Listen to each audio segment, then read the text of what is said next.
This is how I make my pie crust. I use the Crisco recipe, the old-time Crisco recipe. This is my half-cup measuring cup. I always use this to measure my flour.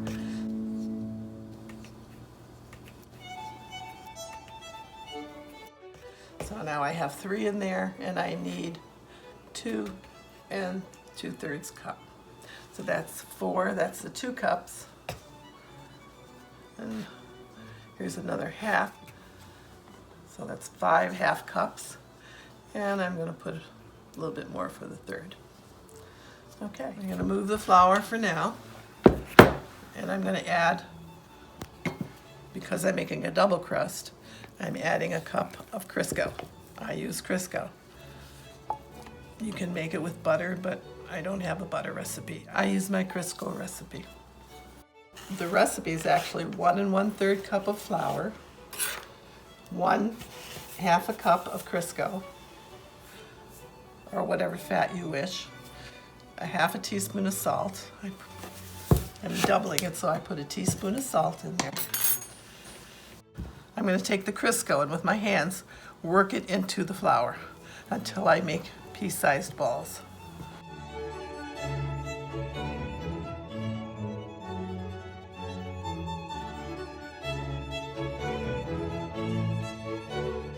So I'm going to mix it in real good. Get the Crisco all mixed into the flour and salt. The rest of the recipe is 3 to 3.5 tablespoons of water. I've measured that out. 6 tablespoons is about 1/3 of a cup. So I'm doing this to make sure that we've got all the fat product incorporated into the flour. Looking pretty good. Now I'm going to add the water. Like I said, one recipe calls for 3 tablespoons. I've got 6 tablespoons in here. It ended up to be almost 1/3 of a cup. So I'm going to add that and incorporate that into the flour.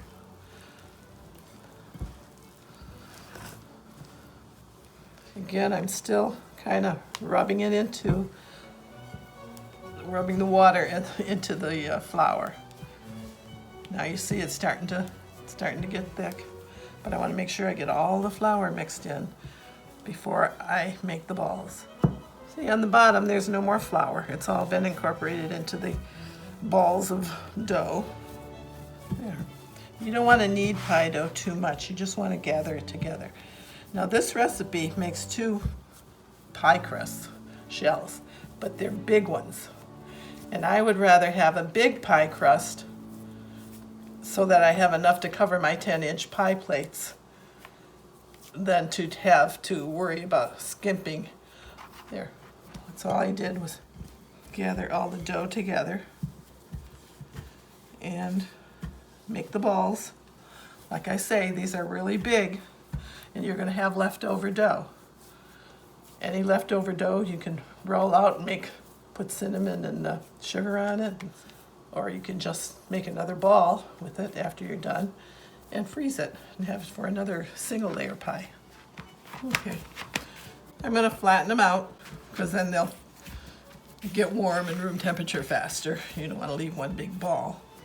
This is enough to make one double crusted pie.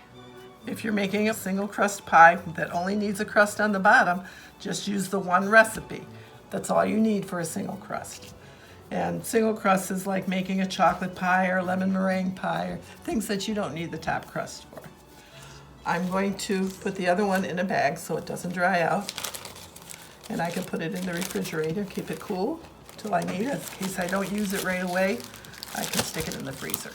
Now I'm going to show you how I'm going to roll out this and make a bottom crust.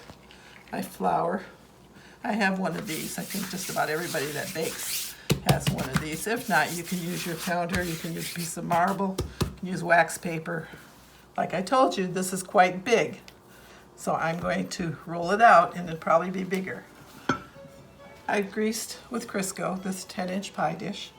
Now I'm going to take a little bit of flour, sprinkle it in, and coat it with the flour. There. Tap it so that you don't have any loose flour.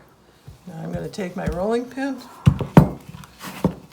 flour it a little bit, and start rolling. Now I turn frequently so that it doesn't stick.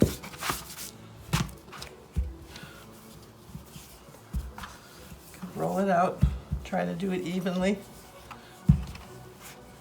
Don't do just the edges so that they're too thin. You get to a certain point, you don't want your crust to be too thin, but you don't want it to be too thick either. So I'm going to flip it now. Put a little bit more flour, flip it over, and continue rolling.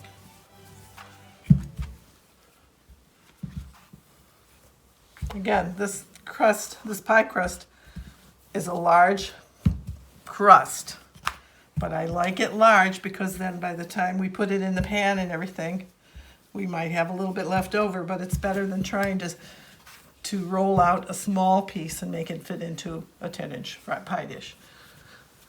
And you could always use the leftover crust for something else. Sometimes I have enough left over to make a single pie crust. I'm going to flip it one more time. It's a little thick yet. A little more flour. Not too much because you don't want it to change the texture of the pie crust.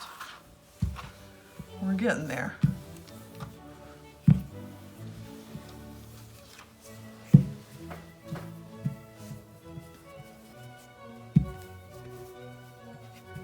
Try to make it round without too many cracked edges. Same thickness all the way across. I think we're at the right thickness now. I don't measure to tell you how thick it has to be. Now I'm going to take my pie plate.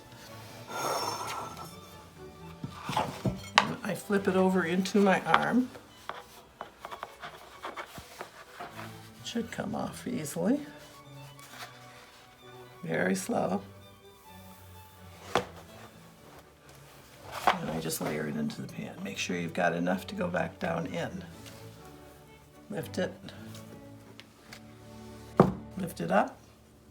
Push it down into the bowl. There, into the bowl of the pie dish. And there's your bottom crust. There. Now I leave all this on until I do the top crust. I did use cold water for the recipe, but I didn't have to refrigerate it before I used it. I used it just as I made it. And it works. If this was an apple pie, I'd be pricking it with a fork, as such. And I would do it all around. I'm leaving this edge on as is until I fill it. Now I can trim it a little bit because some of the pieces are hanging over quite big. And I could trim it just a little bit so I could work with it better. So it is a big crust. This is a 10-inch pie plate. And I didn't have that much left over.